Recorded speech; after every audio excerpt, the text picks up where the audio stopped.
Good morning, afternoon, or evening, wherever you are in the world, and welcome to this very special edition of 50 Best Talks presented by Miele.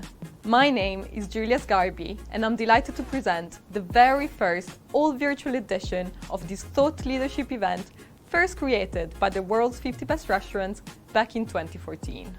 Over the last 6 years, we've held inspiring discussions across the world, from San Francisco to Singapore, Buenos Aires to Bilbao, promoting and instigating positive change in the restaurant and food worlds. Today, in this new reality we all live in, we are taking the conversation online, and we cannot wait to hear from you, our audience. Before we get to that, our special lineup of chefs and food personalities will be joining us to discuss today's theme: rewriting the menu. In the wake of the extraordinary events of 2020, I'll be putting to them the million-dollar question: what will we find on the restaurant plates of the future? Before I welcome today's participants, on behalf of 50 Best, I would like to thank our presenting partner for this event, Miele, the international brand recognized for creating the world's most innovative kitchen appliances. Innovation is a trait that all our speakers share today, along with a passion for great food, outstanding restaurant experiences, adaptability, and creativity. They have all been affected by the pandemic, but they responded with agility and resilience, driven by the desire to share happiness through food and to help their industry survive one of the most devastating crises in recent times. Today's event will begin with a debate on the changes, challenges, and opportunities of a post-pandemic food ecosystem. This panel discussion is about to be broadcast online for the very first time. As you watch, make sure you post your questions in the comment box, as we will be putting them to our speakers in the second part of this event, when they will be joining us live for a Q&A session with you, our viewers. And don't forget to head to your own social channels to let all your friends and followers know that they can join you in watching this event live right now using the hashtag 50BestTalks. So let's get right into it. I hope your pens are ready and your fingers warmed up to start typing your questions. In true 50 Best Talks fashion, let the conversation begin. Our 4 guests today are joining us from 3 different continents. And actually, the first participant I'm introducing moved from Europe to Asia more than 10 years ago. A French soul who found his home in Singapore. Welcome to Julien Royer. Hi everyone. Julien is the chef owner of Odette in Singapore, which was named the best restaurant in Asia in 2019 and 2020, no less. During the pandemic, Chef and his team pivoted to create an entirely new carry-out model, Odette at Home, to great success. Thank you for joining us, Julien. Thank you. We're welcoming our second guest from another great gastronomic capital of Asia, the bustling city of Bangkok. Let's say hi to Garima Arora. Hello. Garima's first restaurant, Ga, opened to great acclaim in 2017. She hails from India, but found her inspiration in Thai ingredients and spices, and was named Asia's Best Female Chef in 2019. Now she has fresh plans for her restaurants, which we'll hear about very soon. It's great to have you, Garima. It's great to be here. Thank you. Heading west across the globe, we're landing in London, from where we're welcoming one of Europe's most respected chefs to the panel. Good afternoon to Clare Smyth. Hi, good afternoon. Clare is the chef owner of Core by Clare Smyth in the British capital, which incidentally also opened in 2017. What a great year. Clare famously counts Gordon Ramsay among her mentors, but she's leaving her own mark on the city's restaurant scene. And she was also the winner of the World's Best Female Chef Award in 2018. Clare, welcome to 50 Best Talks. Thank you. Finally, we're crossing the Atlantic Ocean to stop in New York. I'm delighted to welcome our final guest, Camila Marker. Hi. A chef, entrepreneur, and advocate, Camilla is the founder of Westbourne, a truly pioneering hospitality business in the Big Apple. She is also a co-founder of Roar, a group advocating for small restaurant businesses hit by the effects of COVID-19. Last month, Westbourne closed its physical location, but it is now evolving in many novel ways. Thank you for joining us, Camilla. Thank you for having me. Food has always found itself at the intersection of culture, politics, and society, both influencing social change and responding to it. From the recipes we make in our homes to the finest meals on the planet, it has served as a means of communication, a tool for protest, and an agent of change. There is no doubt that the events of 2020 will leave their own mark on the food and restaurants of the future. So we're here today to discuss the changes already in motion and those that we're only starting to foresee. So let me start by asking the four of you, starting with Julien, how has the pandemic influenced your own culinary outlook? Well, quite drastically, because we had to react quite fast when we announced that restaurants have to close in Singapore. We have a total of over 3 months closing, if I'm not wrong. So we really have to reimagine the business and to switch the business model of the restaurant to be able to save the job of all the team. That was my number one priority, was obviously to keep the nearly 40 team member alive and to make sure that we can sustain to every single one of them. So we decided to go on to create this platform called Odette at Home, which basically was kind of a little bit trying to keep the same essence and same philosophy of the restaurant, but to do some takeaways. So it was something new. I was quite scared and a bit skeptical at first, but we had a lot of support from our guests and from our friends from the industry. And at the end, it was quite an interesting learning exercise, and it was quite a success, to be honest. I was very overwhelmed by the response that we have received. Of course, it's nothing close to the normal restaurant operation and revenue, but at least we were able to keep those nearly 40 employees employed with the company. And it was, as I said, the number one target, the number one responsibility, and the number one priority as a chef and as a business owner. Very interesting perspective. For Garima, do you feel that the events of the last few months have led you to maybe rethink your food philosophy? I mean, nobody can say no to that question, right? I think the biggest learning, or the biggest learning that I took away from all of this was, in Bangkok, majority of our guests, they come from outside the country. We are an economy that highly, we are dependent on tourists coming in. 80% of our guests are tourists. And, I've always been a big champion of Thai local ingredients and local techniques and local this and local that. And I think what we forgot in all these years was our local client base, our local guest base. And I think this restriction on traveling and people coming in has woken us up to realize that we weren't paying attention to the biggest local asset we have is our guests. And it has taken a lot of rethinking, a lot of reimagining, and a lot of recalculating how are we going to bring all these local guests back in, because traveling is not going to start anytime soon. And in London, so for you, Claire, having reopened the restaurant in July, what principles have been driving you in the recipes and the dishes and the sort of work that you're doing at the moment?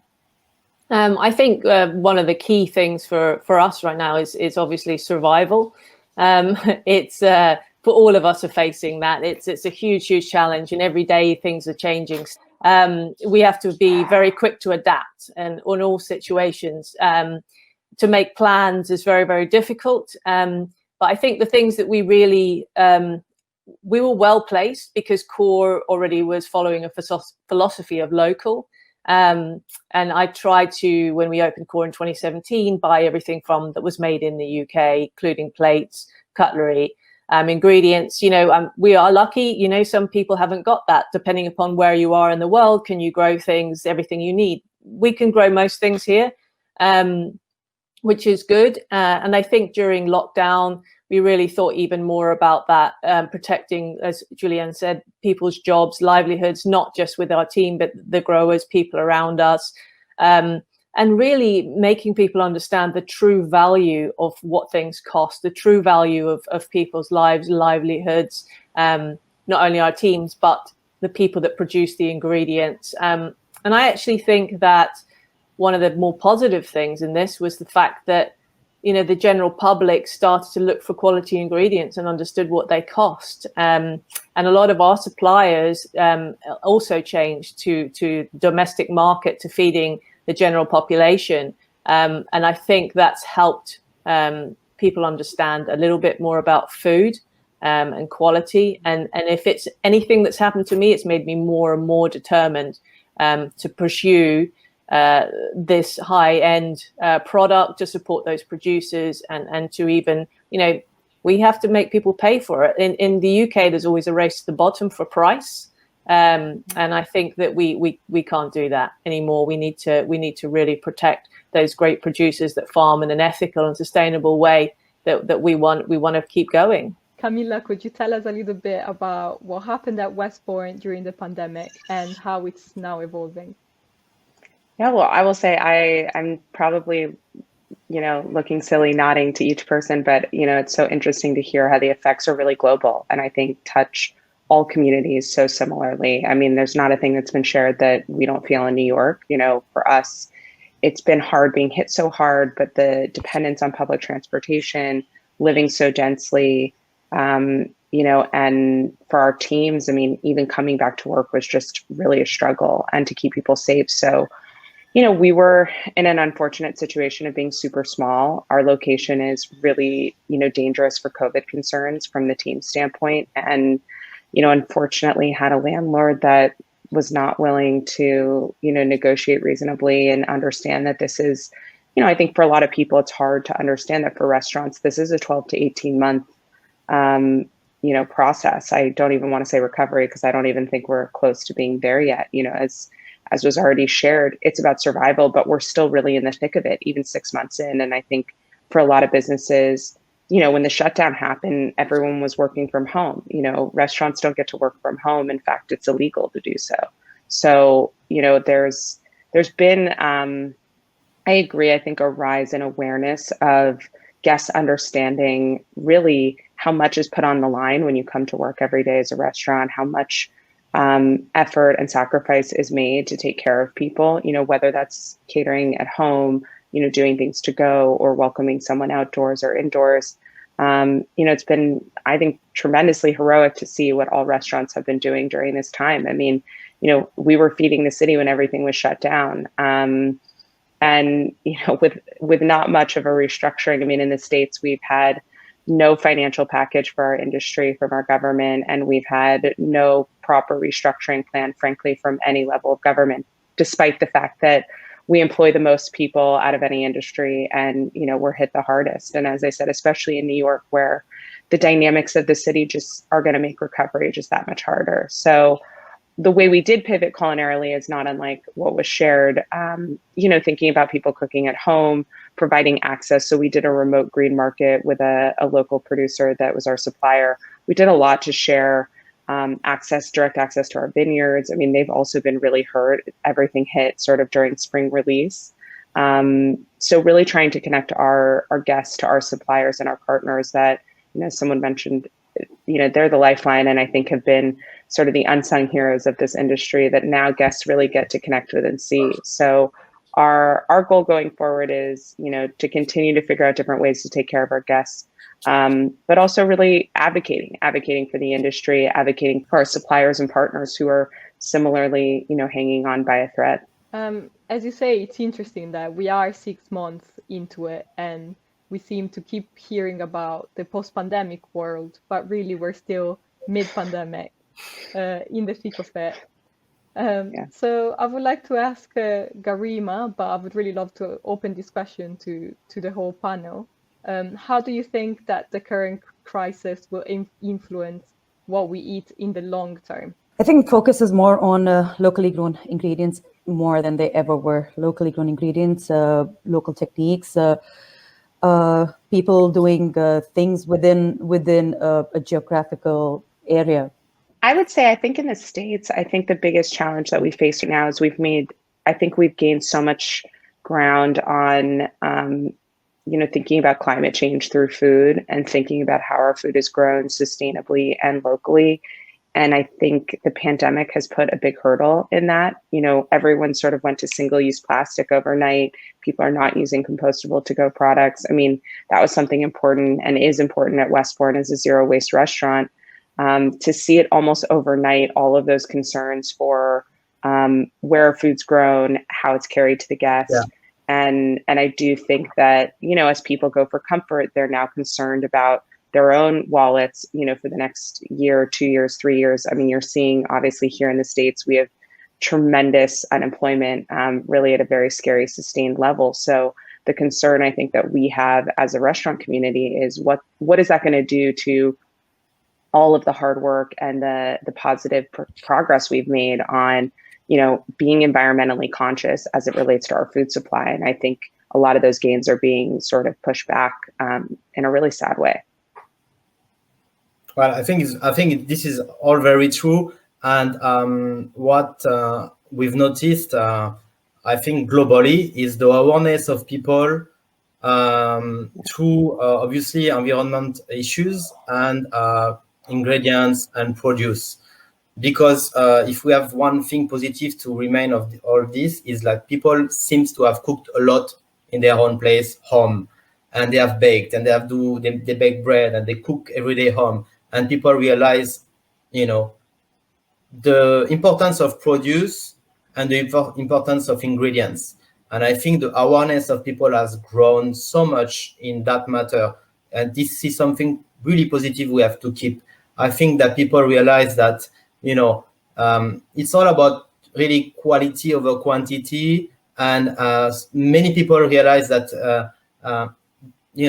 good cooking is not only just the cooking itself, it's also the sourcing. And it goes back to what Claire was saying earlier.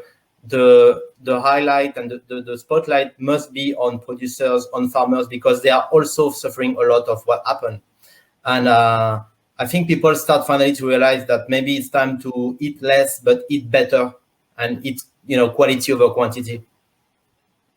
Yeah, and I think also one of the key things, maybe hopefully that people will hold, we're talking about that price of food. One of the biggest things with food is food wastage. And I think that people cooking a bit more at home will understand how to use ingredients more. People will realize also, why do they pay a lot of money to dine in fine dining restaurants? Because they can't do those things at home themselves. They now have been cooking for a little bit, those very special ingredients that we use and the technique and the skill. Even myself cooking at home during lockdown, I even got a little bit fed up with it.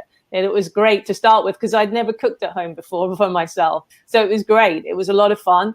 But then it was a case of, I just can't wait to get back into cooking professionally again and really appreciating going and sitting in someone's restaurant and being entertained at a high level. Do you think that these changes, the fact that people have been cooking more at home, have not been able to go to restaurants, are also going to shift what people are looking for in a restaurant? Maybe what kind of food they're looking for, or the kind of experience that they're looking for? Restaurants have been the same way, the same format. So not the same way, of course, they have evolved and changed, but the format has remained the same for close to over a century, the last recorded restaurant, so to speak. And it still remains for the most part, the last thing that we do non-digitally. Everything is online now, and this is the last non-digital frontier. So that is something that is hopefully never going to change. I think all these months cooped up at home, and people, we tried to deliver food, we tried to do so many different things. But the minute we opened up in Bangkok, people came back flooding in, and that was such a nice sight to see, because Because that feeling of sitting and somebody taking care of you and putting up a great show and making sure that you're happy and comfortable and you have a great night, it takes a special effort. And yeah, I guess people would realize during this time that it's not so easy to recreate outside of a restaurant. You hit it so hard. The human condition to be together. We're social beings. We live for experiences. And I think you're so spot on that it's one of the few places and few industries left where, a computer or laptop just isn't going to substitute that feeling.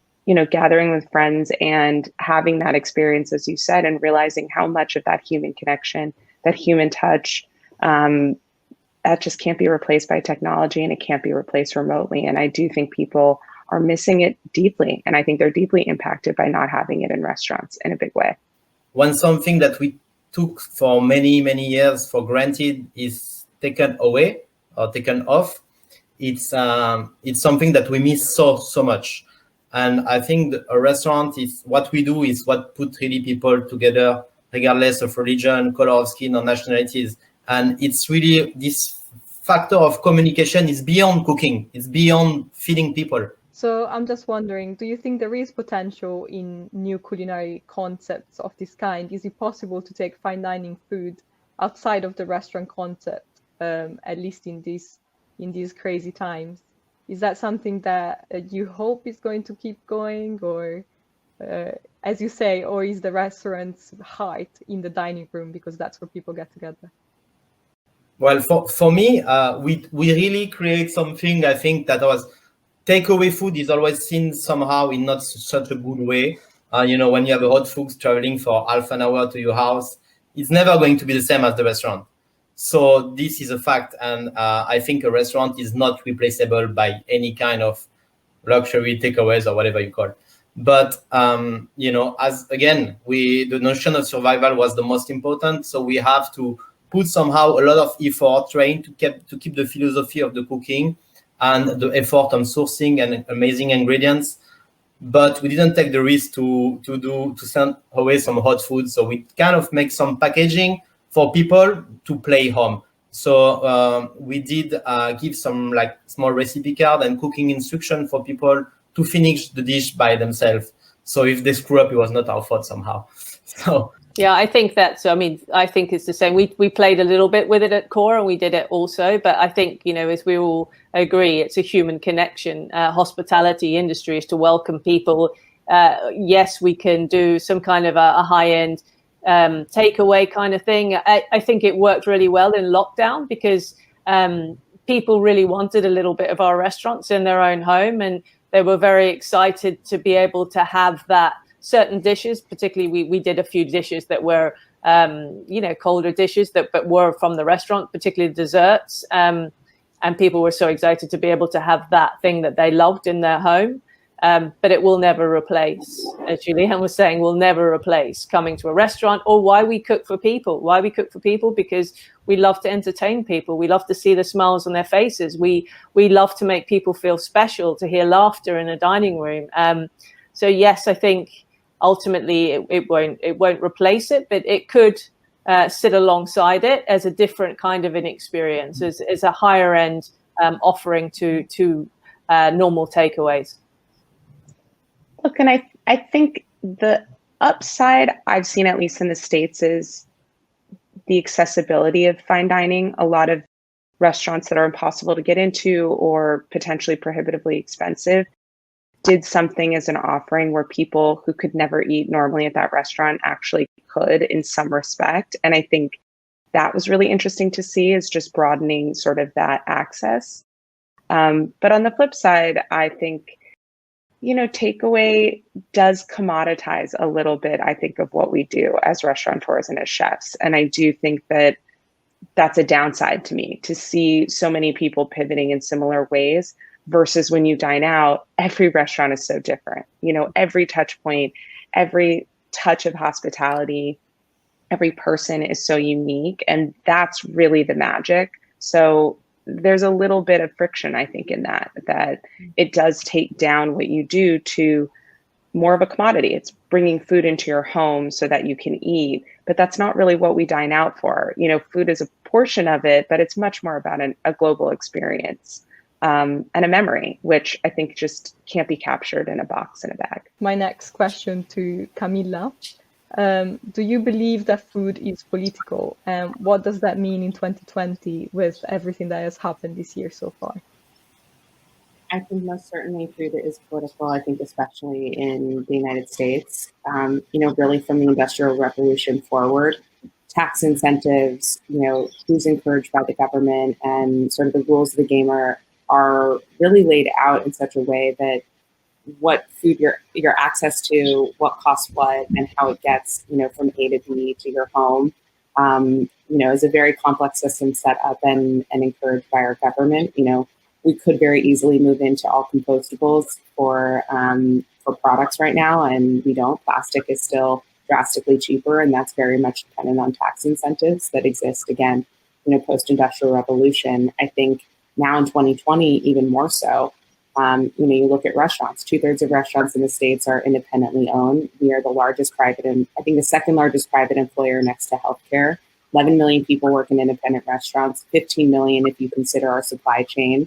And we've yet to receive an industry-specific bailout. We employ more people in New York than airlines do nationwide, and airlines received a bailout week one. So, unfortunately, food being global and universal and obviously a fundamental need shouldn't be political, but unfortunately, I think it is. And I think now today more than ever, they always, when the going gets tough, you really see the values. And 2020 is what I keep saying is a grand reckoning. I think it's a chance for us, the great pause has led, I think, a real sharp focus on what we value as a society and as people. And I think, food being so important, so global, and so necessary is really a chance for us to redefine that.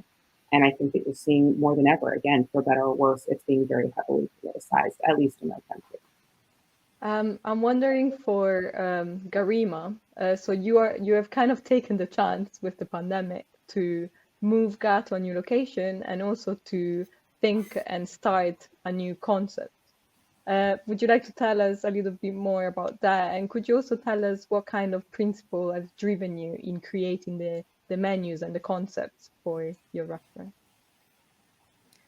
Yeah, I think when we closed down in March, the earlier days we were fighting with the decision whether we wanted to, come back to work and continue to, do home meals and packages and deliveries and whatnot. But you have to understand the political system that we are in, there's not a lot of transparency, there's not a lot of communication. And I think a lot of my staff are expats, or people who are working in the team who are not from this country and have come here solely to work at GA. And I thought that was my responsibility to take care of them as much as for the local staff as well. So we decided completely to close down and regroup and rethink as to what would happen. And like Claire said, nobody has this crystal ball. Nobody knows what was going to happen. We were going to close for 2 weeks, and that was 6 months ago. So there is really no way to think or to make plans. But I guess, yeah, nobody teaches you this as a cook is how to react on behalf of 40 people when things go south, when things go wrong.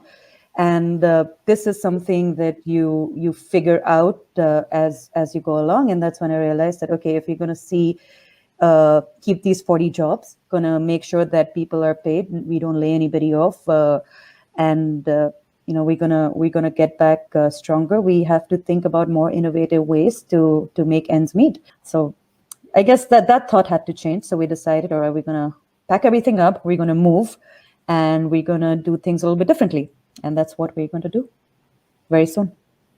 But that's it. The idea is to have more ways that you can work with the resources that you have and be a little bit more open about what you thought worked, rethink what you always did, and be a little bit more flexible and open to what's happening.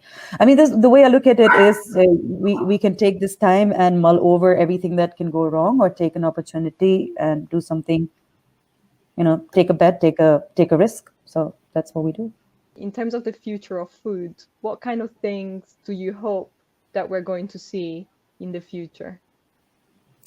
Well, I hope that the awareness of people is going to grow again, and that we all realize that every single thing that we put in our mouth and every single thing that we eat, that we buy as a food item, can have an influence on the way it's produced, the way food is produced globally. And on that particular matter, I believe again that we really need to educate our team and our guests somehow on really eat less but better. Do we need to eat meat several times a week? No. Do we need to eat chicken 10 times a month? No. One question for Camilla.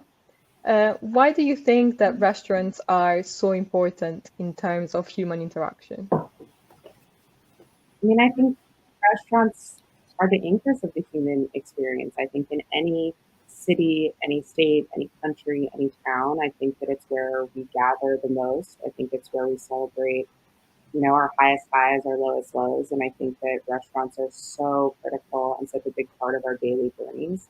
I think that we contribute to the culture, the vibrancy, the safety, the magnetism of every location. I mean, you've heard every person say today, how much people travel all over the world to dine at certain restaurants and to be part of that fabric. I think that, we are the heart of all of the communities that we're in. And I think that's because we play such a critical role in everyone's daily lives, whether that's a special occasion or just getting a drink with a friend. They're really the hallmarks of your day. Do you think that people still will want unique dining experiences over more casual dining or comfort food? I think there's always a market for everything, for sure. But certainly in my market, it is people want those experiences and they long for those experiences. It's the same as other. I was talking about other industries actually, but ballet arts, things that I actually feel withdrawal symptoms from those things. I love to experience things personally and have that interaction and dining and getting those. It is a theatrical experience, and it's what we live for, and it's always going to be there. Those great moments, those really wonderful meals with your friends. Of course, it's always going to be there. And long may it continue. Hopefully we can all get back to it sooner rather than later. But there is a market there's only one market is for good food, right? So it doesn't matter at what level it is, but it should be always good food. And there's always a market for the best in every category.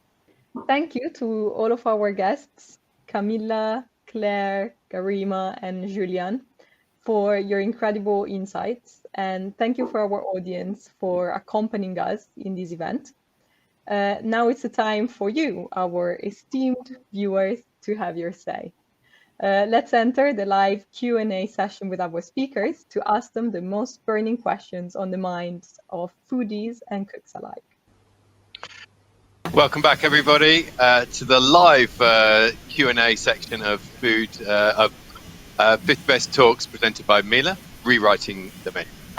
So I'm William Drew, and thank you, Julia, for that insightful session.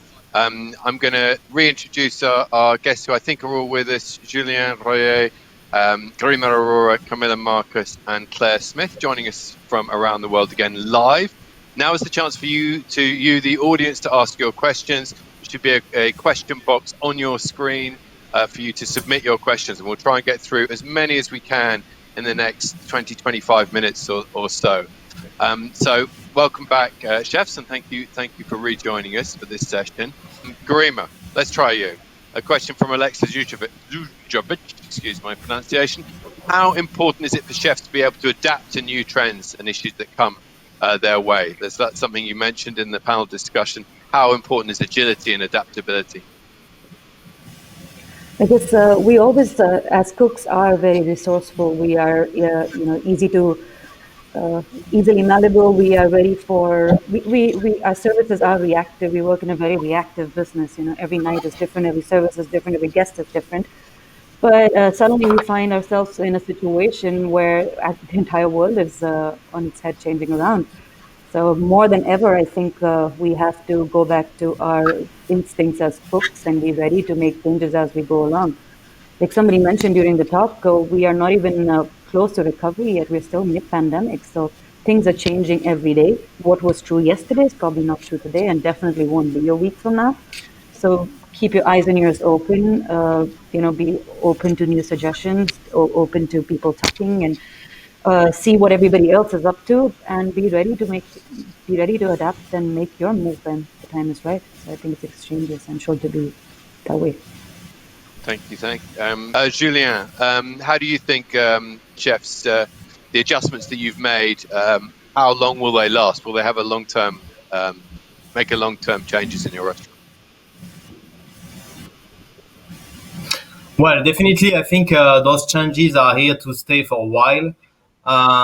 Seems like people really needed to be feel safe in a restaurant, and does that mean that we as a team has to make them feel really, you know, give them a safe environment to eat, give them a safe environment to enjoy an experience, and bring this sense of comfort and recomfort that people are coming to our restaurant to look for.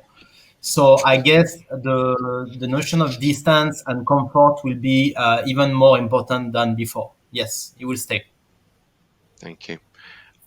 Claire, have you added anything into your to your service experience post-pandemic? Yeah, so I think one of the biggest key things for us is really about body language.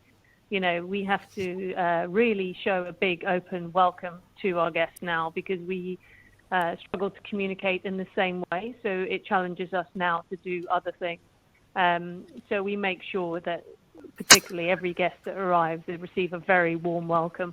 And then we've looked at other things, such as ways to get across the stories behind our dishes, such as writing more information on little cards that the guests can take away with them, as we are not able to spend so much time at the table, and it's difficult to hear. But however, I think with the teams, the generosity of spirit, body language goes such a long way to showing people that they're welcome and you're happy for them to be in your restaurant.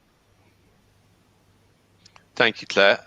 Julien, one for you from Melvin Yo. In terms of sourcing local ingredients, are there difficulties in doing so for Odette, considering that Singapore has limited farms on the island? Well, definitely, you can't really talk about local farming in Singapore. We, as much as we can, try to support the very few farms and guys who try to grow stuff over here. But obviously, the land is limited. There is not much agricultural land, so we have to import a bit of ingredients.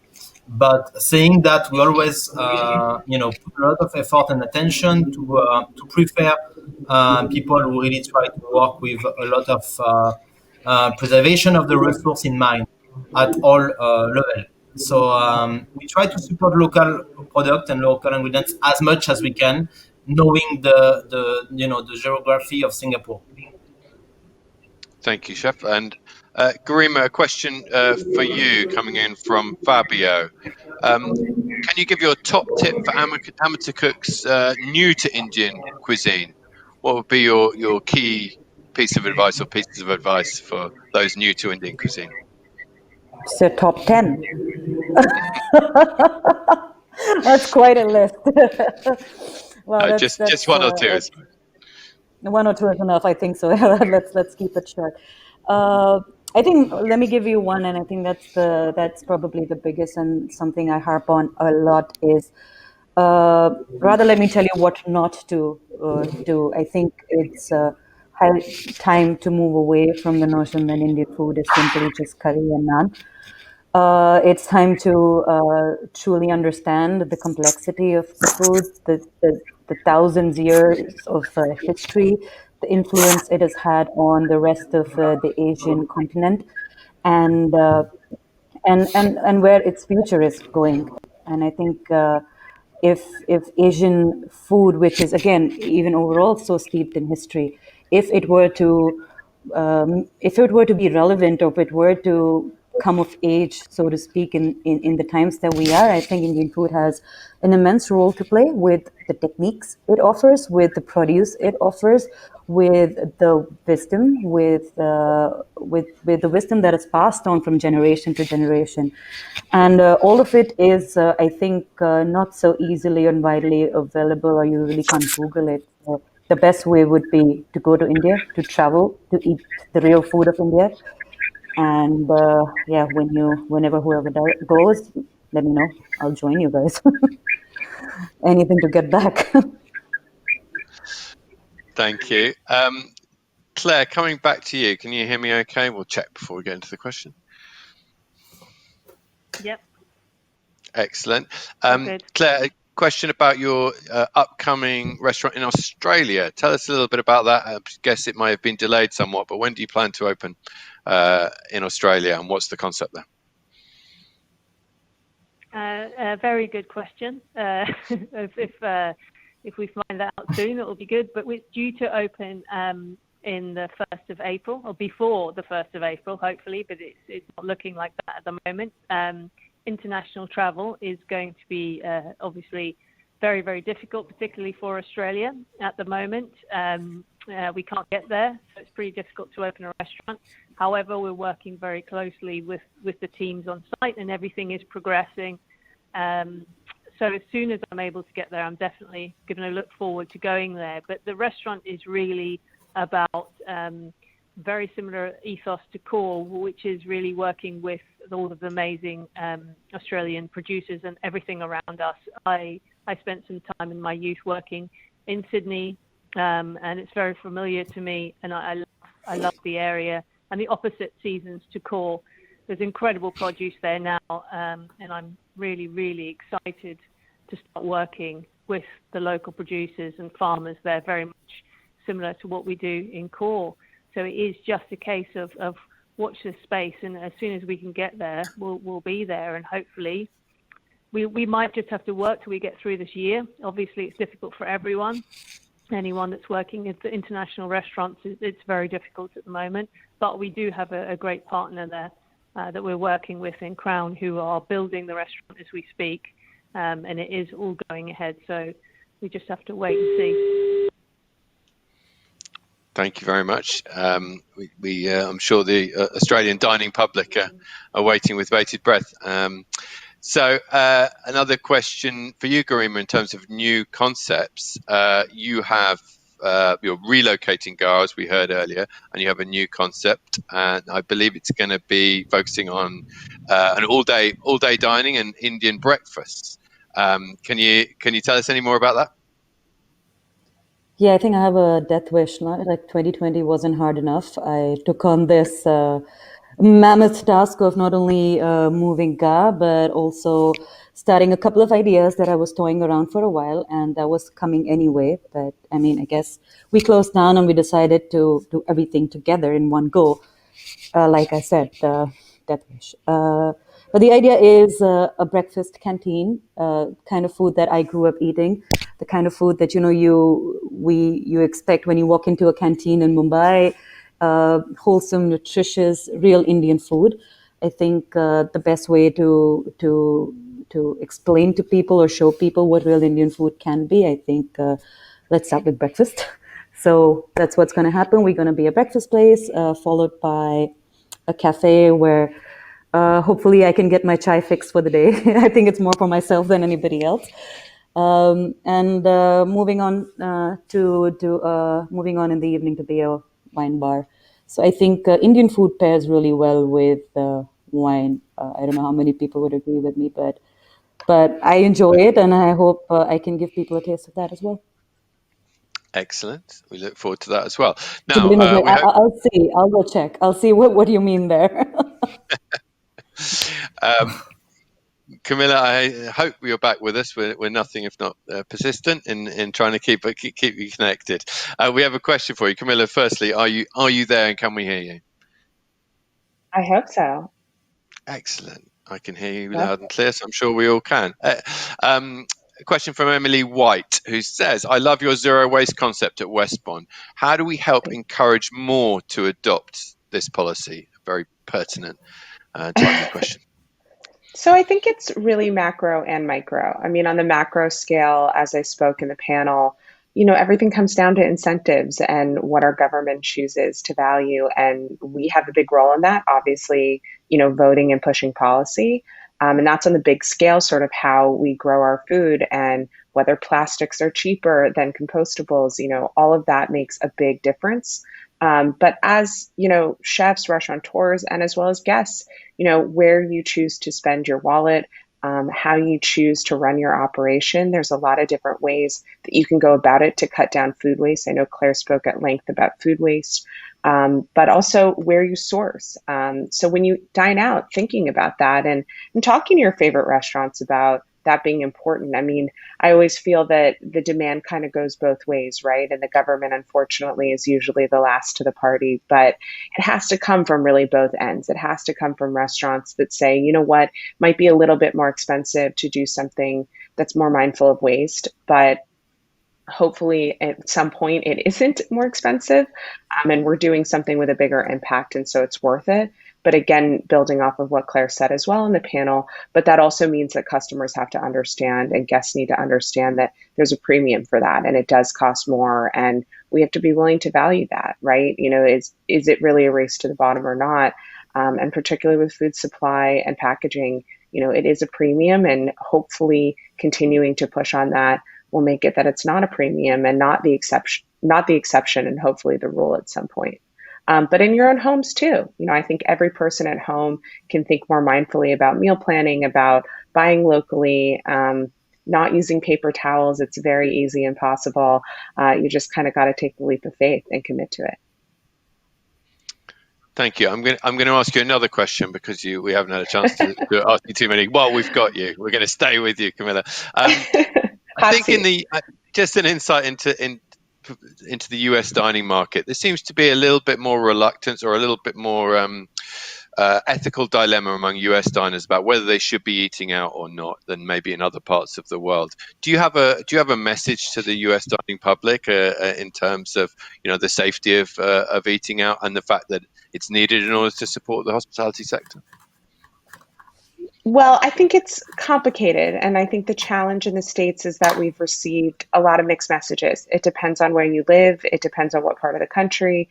And, even in New York, the day before the shutdown, the mayor and the governor were saying, eat out. And then the next day, everything was shut down for weeks. So it's hard. I understand how the public feels. I empathize greatly. They're really not sure and feeling secure in what is safe. And I do think what they have to remember is hospitality's been in the business of health and safety. That's who we are, right? We get inspected. We have enormous measures of compliance. That's our regular lives. A lot of people are awakening to it because of the pandemic. That's really sort of core to what we do in addition to taking care of you and creating an experience. That's sort of the baseline.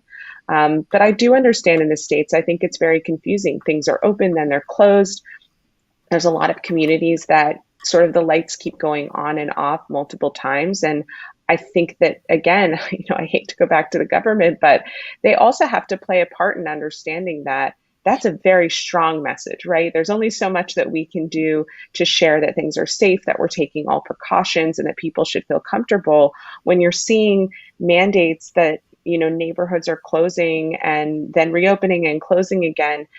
I don't know how you expect someone who doesn't have a window into all of the details and sort of the back research, how do you expect them to know what to trust? So it's complicated, unfortunately, and I do think it's making for a much rockier process than maybe needs to be. And you're seeing it ping pong even across the country. You're seeing a lot of EU countries as well, talking about closing again, even though things were wide open a month ago. So I think, unfortunately, Garima said it the best. You don't go to school for this. There's no playbook. There's no experience that prepares you for what we're dealing with right now. And it's unfortunately going to be lengthy. So I think also, guests have to think about supporting hospitality, but I also understand their concern for a lot of mixed messaging around their safety. For sure. And Julien, a question in from Jiajun Law. I'm going to give the second half of this question, which basically says, has COVID-19 changed the perspective of how much people are actually paying for food or prepared to pay for food, I guess, in Singapore, but beyond as well? Do you think that it's changed people's idea of how much food is worth in a way? Well, I think that during this crazy period, one thing that we observe globally is that people went out to purchase produce, to buy ingredients, and cook a lot more than what they normally cook home. So somehow I think like people start to realize the cost of a basket with produce, with fresh produce inside. And I have a lot of discussion with guests on daily basis, and basically people realize that okay, those produce are not cheap. Plus, what we put behind the produce, all the techniques and the knowledge that we put inside. I think people realize that our restaurant maybe they have like a expensive etiquette because we are considered high-end restaurant or fine dining restaurant or whatever you call, but people are now more aware of what it takes and how much it costs to use fresh ingredients and to really fight on daily basis to get the best of the best. So I do believe that people awareness on cost of goods and produce has grown during that period. Thank you. A quick follow-up question for you, Julien. You have a restaurant in Hong Kong as well, Louise, as well as Odette. How do the experiences of the two compare over the last 6 months? I know Louise is relatively new, but has it been interesting to compare the two different territories? Well, the main difference between Singapore and Hong Kong is that Hong Kong didn't really have any kind of proper lockdown, so we didn't have to close the restaurant in Hong Kong for a long period of time. There are some strict measures when it comes to social distancing or number of people at the table, for example.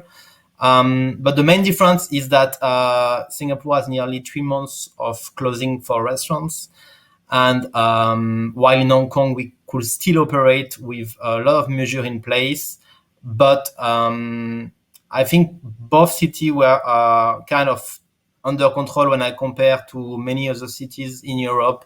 And I'm thinking here of all of my friends and restaurateurs in Europe, in France, in the UK, in the Netherlands, where it's really, really difficult. And to be very honest, we are very lucky somehow in this part of the world, while in Hong Kong and in Singapore, the impact has been relatively acceptable. Mm-hmm. Okay. An interesting question from Maria Lozano. Can a restaurant be 100% sustainable? And specifically, has the sanitary crisis, has the health crisis and the ecological transition made that ambition easier or more difficult to achieve? I'm going to go to you, Camilla, first, and then Claire. So Camilla, is it easier or more difficult to be sustainable right now? I think it's more difficult when, whenever there's an economic pressure. I think that's something that, can be seen as a luxury, not essential. I think depending on your perspective, as I said, unfortunately, I can only speak for the States, but it is a tremendous amount, multiples more expensive to do things sustainably at all levels, depending on, what element you choose to focus on. And it is more expensive. And I think especially during a health crisis and in the States, what is likely to be a recession to follow does put a lot of pressure on that. I think what the flip side can be is, I think this is also a chance to rethink your business and to think about it for the long term and what you want to stand for. I mean, I think even Garima talking about, breakfast being nourishing and healthy and how to take care of yourself through food. I think that, if you can really reframe it that way, then I think in some ways it's easier because the rule book has been thrown out since March, and I think sort of all bets are off. So in some ways, I think there's liberation creatively, but I think certainly from a cost structure, unfortunately, we're not at a place where it's on par with, non-sustainable practices, unfortunately. Mm-hmm. And Claire, if you can hear us, what's your take on how sustainable we can be right now, and how I guess the the supply chain has been affected as well by this pandemic. Yeah, I mean, it's probably more difficult now to be sustainable than previously, just because of the sanitary measures that we have to do. I mean, it breaks my heart every day. The face masks that we're wearing in the kitchen all contain plastic. We have to change them multiple times. We can reuse, material ones, but actually in a kitchen, it's very difficult to be hygienic. We have, health inspectors on us every day and rating us, and it's very difficult in that way to be sustainable. We get marked down on things that they're not familiar with at a government level, as Camilla's saying, that, what is recyclable, and do our governments and councils actually recycle the stuff that we do?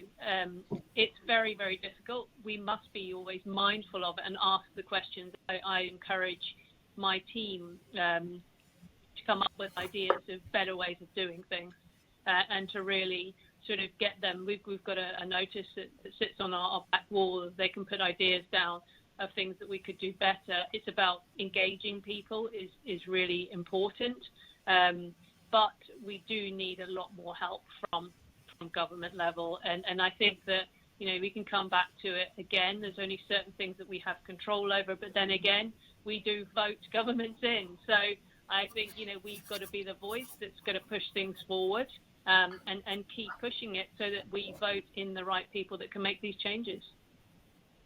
Okay, thank you. Well, we're running out of time, but I'm going to give the same final question to all four of you to answer. So this is a question coming from Yoni C, a very good one. Where, once the borders are open and international travel is safe and viable again on a widespread way, where do each of you want to visit first? I guess gastronomically or for your own pleasure. Garima, where's first on your list? I mean, I guess home, right? I haven't seen my husband, who's in Mumbai since February now, so I think he's watching right now. So I better say Mumbai, even though I might want to say something. Even though I want to say I want to go see Camilla in New York and I want to go eat at a restaurant. No, so I'm going to go see my husband. First things first. Yes, very sensible answer. Camilla, where would you like to go outside of the US, if you can? So it was actually a big milestone anniversary, my 10th wedding anniversary with my husband, literally day 5 of the shutdown. And we had talked about going back to Japan, where we went on our honeymoon. So I think that Japan's probably first up. Excellent. Very good gastronomic choice, of course. Julien, what about you? For me, there will be home. There will be France, to see my family that I haven't seen for more than a year now. So it's definitely home that I will like to go first. Excellent. And Claire, I know you're not even in the UK right now, but if you want to on a non-work trip, where would you like to go and eat? Let's say. For me, what I've missed is California. Like, I long to go to California. It's my favorite dining destination. I just love it. I have such great memories of traveling in the late summer. The produce is amazing, and just taking that trip all the way from the top to the bottom of California, dining in all the amazing restaurants, it's definitely one of my favorite culinary journeys. Absolutely. Well, let's hope we can all go on more culinary journeys in 2021 than we have in 2020. But thank you to our chefs for joining us for this live Q&A. Thank you to all those who've been watching and posting questions. I'm sorry we didn't get through them all, but we did get through a reasonably large number. So thank you for that. This will conclude the live part of 50 Best Talks presented by Miele, and I will leave you with thanks to all the chefs, with thanks for you all to watching, and now stay online for a final message from Julia. Thank you. Thank you for joining us at this edition of 50 Best Talks presented by Miele. The 50 Best Recovery Summit continues today and tomorrow with more inspiring presentations, interviews and masterclasses. Tune in on the World's 50 Best Restaurants Facebook at 6 p.m. UK time today for our unique Drinks Pairing Masterclass featuring some of the best bartenders and wine experts on the planet. And don't forget to come back on Facebook tomorrow at 3 p.m. UK time for New Horizons, a seminar exploring the future of fine dining and featuring some key announcements from us too. From everyone at 50 Best, hope to see you back here soon and stay safe out there.